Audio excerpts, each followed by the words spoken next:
now you're the director of cultivation at Canna Provisions as well. How does it feel to be growing this plant that you've loved for so many years, but doing it legally now? It's awesome doing it legally, especially being able to have 1,300 plants. I still look over my back, though, thinking that there's someone. You said 1,300 plants. Probably, yeah, maybe 1,200 right now. Yeah. So we're in about 1,300 plants. It's cool to be able to take care of that many plants and not have to worry about it, do our own thing. Yeah. And you've got a team now, folks you can pass down your knowledge to as well. What about feeling like you can really create a space for this craft cannabis? Because you guys are, it's still down to 20 strains. So you have selected certain ones that you want to go with and organizing this menu, this selection of the most high quality buds. How did it feel to be the guy that has moved from where you were to where you are now? I love that part about it because I'm my own hardcore critic here. So I only try to put out the most awesomest, greatest bud we can put out. And there's the whole myth that you can't find good marijuana in the recreational market. I'm going to change that because you can get good weed over in Massachusetts at Canna Provisions. You got space to innovate there now, I feel like. That's all about the strains and just knowing. I've been in this a while, so I can smell a strain. I can tell the smell of it. When the guys are trimming out, when they're trimming or packing bud up, I can walk in the hall and almost tell what they're packing from my nose. I know what they're doing in the other rooms. It's great. That's what you get from the experience. I go out in the hallway today. I'm like, man, it smells like Hippie Slayer. It must be packing Hippie Slayer. And they go in the room and that's what they're packing up is Hippie Slayer. Wow. You got one of those like wine noses, but for cannabis. No, I should ensure. Yeah, you should ensure your nose. And you should start a class on how to identify terpenes because it sounds like you've really got nose for that.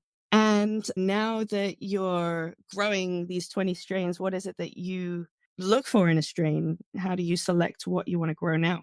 Stability, yield, flavor, and high is important. People are fixed on numbers out here, so we got to keep the numbers high, which we're doing okay now on.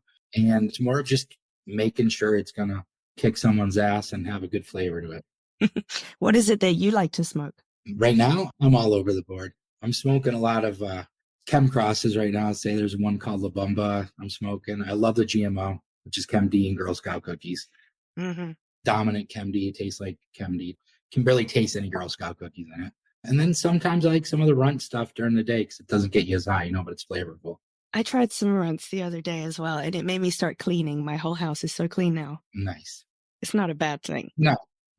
I'm trying to learn to be more of a conscious consumer because over the pandemic, I've started to just sort of smoke throughout the whole day. And I feel like always just a kind of a low buzz going on, but I never really stopped to think about what I'm feeling and when I'm using it and what I'm really using it for. So since I've been doing a lot of research on cannabis, just for this podcast, I've started thinking about more, how can I pick my strain for my experience?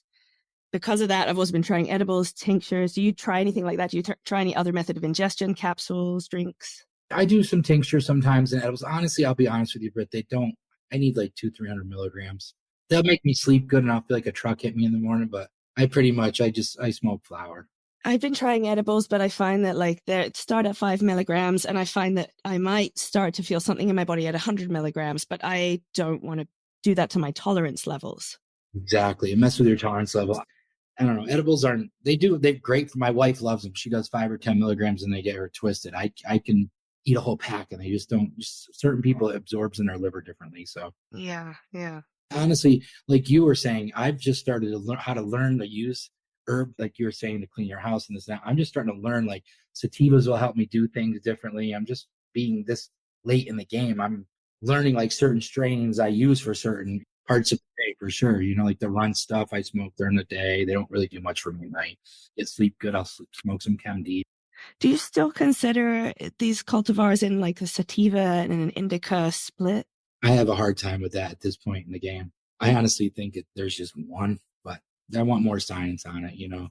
There's a lot of sayings. To me, a sativa plant has skinnier leaves, longer flowering time, just a different high, and that's how I can tell them apart. There's a lot of hybrids out there, basically. Yeah.